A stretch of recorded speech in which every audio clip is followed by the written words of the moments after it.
వీళ్ళొక్కళ్ళే support చేస్తున్నారు కాబట్టి మాట్లాడుతున్నారు. అది ప్రచారంలో ఉంటుంది. అంతకు మించి ఏం లేదు అక్కడ. ఇంతకంటే బాగా హిందుత్వాన్ని గనక ఇంకోటి వెనకేసుకొనొస్తే ఇప్పుడు ఇదివరకు శివసేనకి అట్లాంటి మంచి చాయిస్ ఉండేది.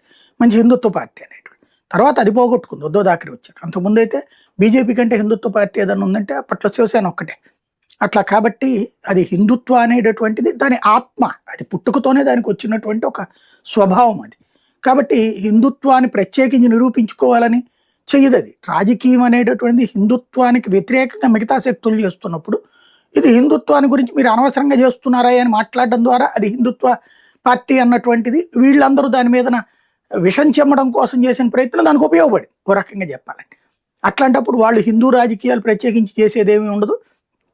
మైనార్టీ బుజ్జిగింపుని వ్యతిరేకిస్తారు. మైనార్టీల కోసం అంటూ ప్రత్యేక హక్కుల్ని వ్యతిరేకిస్తారు. ఏ మతం కోసం ప్రత్యేక హక్కులు ఉండకూడదు, మైనార్టీలను కూడా హిందువులతో సమానంగా చూడాలంటారు. అంతేగాని మైనార్టీలు మైనార్టీ పేరుతో అప్రెస్డ్ సెక్షన్స్ కింద చూడొద్దని చెప్తున్నారు వాళ్ళు. అక్కడ దరిద్రం వల్ల అదే.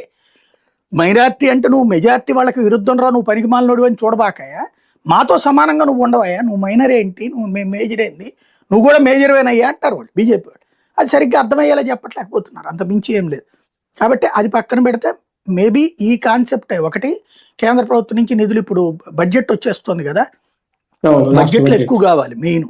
ఎందుకంటే ఇప్పటికీ ఏడాది 1,00,000 కోట్ల రూపాయల అప్పులకి వెళ్ళిపోతుంది. మార్చి 31కి వచ్చేటప్పటికి మనం 1,00,000 కోట్లు దాటిపోతుంది. వాస్తవంగా మన దగ్గర తీసుకోవడానికి అవకాశం ఉన్నటువంటిది ఎంత, 70,000 80,000 కోట్లు. బట్ వీళ్ళు 20-30 వేల కోట్లు ఎక్కువ తీసుకుంటున్నారు.